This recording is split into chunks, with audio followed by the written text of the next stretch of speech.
महाराज जी के आज के विशेषांक में रक्षा सूत्र परिवार के सभी सदस्यों का हार्दिक स्वागत है। बाबा जी के भक्तों को राम राम।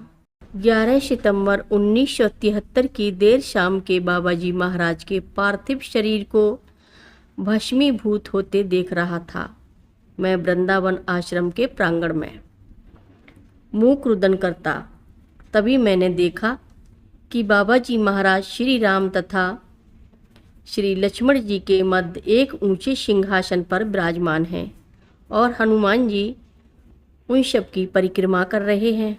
महाराज जी नीचे की ओर देखते अति प्रसन्न मुद्रा में हैं, जबकि उनका ही पार्थिव शरीर, जिसे वे पिछली रात 1:15 तक धारण किए थे, नीचे पवित्र वेदी पर लुप्त हो जा रहा था अग्निदेव की कोख में।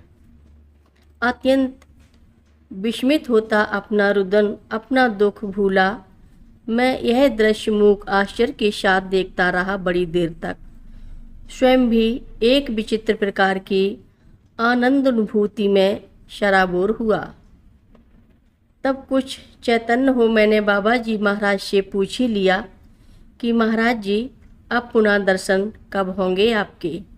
मैं तो इस सारे दृश्य को एक जागृत सपना समझे था और यूं ही प्रश्न कर बैठा, यही समझ कि अब भला दर्शन संभव ही कहाँ हो पाएंगे। पर तभी बाबा जी महाराज ने उत्तर भी दे दिया, जब तू 52 वर्ष का हो जाएगा। मैं और भी अधिक आश्चर्य में डूब गया बाबा जी महाराज की यह वाणी सुनकर।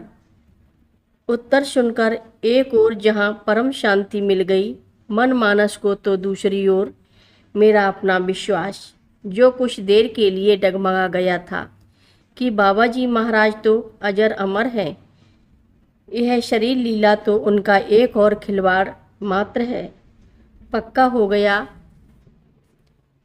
फिर कई वर्ष बीत गए। उक्त घटना की विस्मृति हो चली थी, पर बाबा जी की वाणी अपनी चाकरी के मध्य में अस्कोट पिथौरागढ़ में सुपरिंटेंडेंट इंजीनियर के पद पर नियुक्त था। बच्चे आगरा में थे, विशेष रुचि रह नहीं गई थी नौकरी से।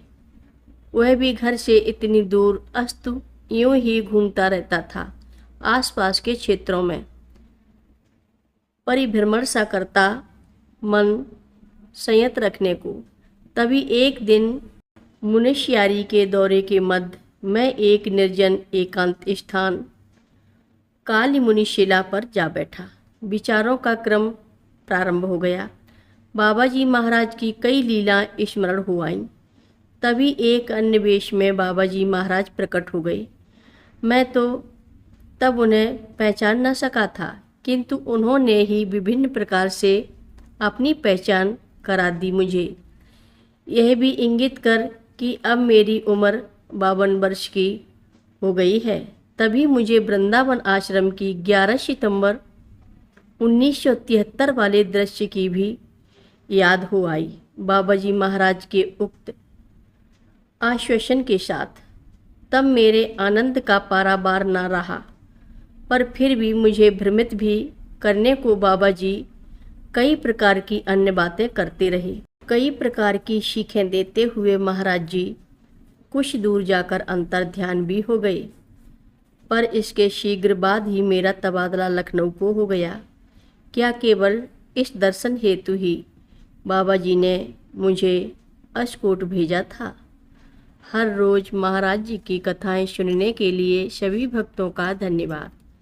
सभी भक्त रक्षा सूत्र चैनल को सब्सक्राइब करें, शेयर करें, लाइक करें, घंटी बजाना ना भूलें। कमेंट बॉक्स में लिख भेजें, जय नीव करोरी बाबा जी महाराज। सभी भक्त मिलकर बोलो, नीव करोरी बाबा जी महाराज की जय जय बोलो, सिद्धि माता की जय जय बोलो, जय श्री राम बोलो।